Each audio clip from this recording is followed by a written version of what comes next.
गसाइगावआव दुलाराय आसाम बाङालि लाइमोन आफाद गसाइगाव जिल्लानि धर्ना दि भटार रेशन कार्ड एनआरसि बायदि दाबि लानानै गसाइगावनि श्रीरामपुराव धर्ना हाबाफारि लादों गसाइगाव जिल्ला दुलाराय आसाम बाङालि लाइमोन आफाद।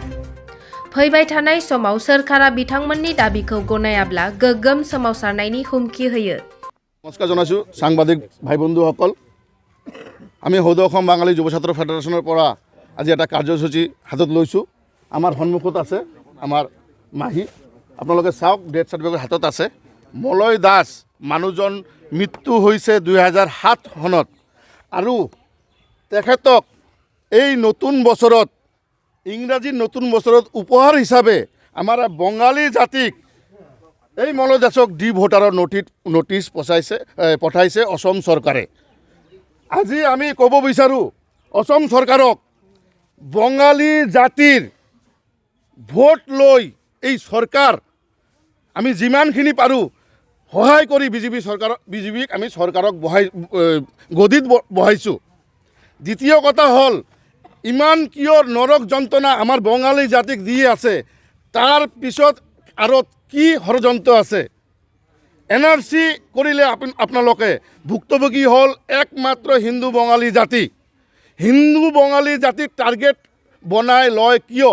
যি চৰকাৰে আহক নহওক কিয় আজি আধাৰ কাৰ্ডৰ পৰা আমাক বঞ্চিত কৰিছে। যদি আপোনালোকে এনআৰচি কৰিছে, যাৰ এনআৰচি আছে তাৰ আধাৰ কাৰ্ড নাই, যাৰ আধাৰ কাৰ্ড আছে তাৰ এনআৰচি নাই, এইবিলাক কি চলি আছে চৰকাৰৰ ফালৰ পৰা বঙালী জাতিৰ কাৰণে? বঙালী জাতিক টাৰ্গেট কৰি লৈছে। মই নিজে দায়িত্ব লৈ কৈছোঁ, কাৰণ 2016ৰ পৰা হিন্দুত্ববাদী চৰকাৰ আহিছে।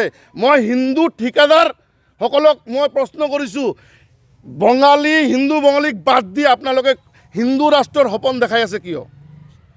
হিন্দু বঙালীক বাদ দি আপোনালোকে হিন্দু ৰাষ্ট্ৰ বনাব নেকি? আজি চাওক, ঢাক ঢোল পিটাই অৰুণোদয় আঁচনিৰ আপোনালোকে গুণগান কৰি আছে, কিন্তু নিৰীহ হিন্দু বাঙালীৰ আপোনালোকে ৰেচনৰ পৰা চাউল কাটি লৈ বেলেগক দি আছে না ক'ত কি কৰি আছে আমি এইটো ক'বলৈ নাযাওঁ। আজি আধাৰ কাৰ্ড বায়'মেট্ৰিকৰ কাৰণে বন্ধ কৰি দিছে। এই বায়'মেট্ৰিকটো খোল খাই কিয় খোল নাখায়? আমাৰ কিয় আধাৰ কাৰ্ড নহয়? চৰকাৰে নেতা মন্ত্ৰীয়ে কৈছে যে এনআৰচি আমি নামানো। যদি এনআৰচি আপোনালোকে নামানে তে আধাৰ কাৰ্ডটো খুলি দিয়ক। যদি এনআৰচি কৰি কোনে লুটি পুটি খালে সেইটো আমি ক'বলৈ নাযাওঁ, কিন্তু এনআৰচিৰ কাৰণে ভুক্তভোগী হৈছে হিন্দু বাঙালী। আৰু এই হিন্দু বাঙালী প্ৰতি উত্তৰ দিব সময়ত আহি আছে নিৰ্বাচন। এতিয়া কিন্তু আমাৰ দুৱাৰত অলপ ভাবি চিন্তা আহিব, কাৰণ আপোনালোকে দিয়া প্ৰতিশ্ৰুতি এক কোণাও আপোনালোকে প্ৰতিশ্ৰুতি পালন কৰা নাই এই বিজেপি চৰকাৰে। কাৰণে কি দাবী কৰে আপুনি? আমি 2016ৰ পৰা বিজেপি চৰকাৰৰ এটা আশাত আছিলোঁ যে আমাৰ হিন্দু বাঙালীৰ সমস্যা যিবিলাক আছে এইবিলাক সমাধান কৰিব। আজিলৈকে কোনো সমস্যা সমাধান হোৱা নাই, উল্টা আৰু সমস্যা বাঢ়ি আছে। অন্যথা যদি আমাৰ সমস্যা সমাধান নহয়, যদি আমাৰ বিজেপি চৰকাৰে যদি আমাৰ হিন্দু বঙালীসকলৰ ফালে নাচায়, তেতিয়াহ'লে আগামী দিনত আমি কিন্তু আৰু ইয়াতকৈ ভয়ানক কাৰ্যসূচী হাতত ল'ম। এইটো সৌদ অসম বাঙালী যুৱ ছাত্ৰ ফেডাৰেশ্যনৰ এইটো কমিটমেণ্ট। আমি এই হিন্দু দৰদী চৰকাৰক সকীয়াই দিছোঁ, যদি আমাৰ দাবী পূৰণ নহয়, আমাৰতো দাবী কোনো ধৰণৰ কোনো দেশ নালাগে, আমাকতো কোনো ST নালাগে, আমাকতো কোনো ৰাজ্য নালাগে, আমাক সন্মানে জীয়াই থাকিবলৈ দিয়ক।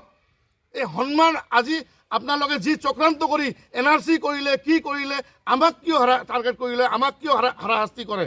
অন্যথা যদি আমাৰ সমস্যা সমাধান নহয়, নাগৰিকত্বৰ সমস্যা সমাধান নহয়, এই আধাৰ কাৰ্ডৰ সমস্যা সমাধান নহয়, আগামী দিনত আমি কিন্তু ইয়াৰ প্ৰত্যুত্তৰ দিম। আৰু আপোনালোকে ৰাজনৈতিক দলে, বিজেপি ৰাজনৈতিক দলে উপস্থিত থাকক। কিন্তু আমি বিজেপিত ইমানখিনি আছোঁ আৰু বিজেপিক ভাল পাওঁ, কিন্তু বিজেপি আমালোকক ইমানখিনিৰ পৰা বঞ্চিত কৰি আছে। বিজেপি চৰকাৰ এইবিলাক নাজানে নেকি? তো আমি যাই আছোঁ লাষ্ট মুহূৰ্ততে এটা কথা, by the people, for the people, of the people. এই তিনিখিনি কথা সকলো ৰাইজক জানিব লাগে, যে by the people, for the people, of the people. এই তিনিখন কথা মানি চলিব লাগে। আমি ৰাইজক কাম কৰিম, চৰকাৰে এনেকুৱা যদি প্ৰতিশ্ৰুতি লয়। এইটো কৈ আমাৰ বক্তব্য আমি ইয়াতে শেষ কৰিলোঁ।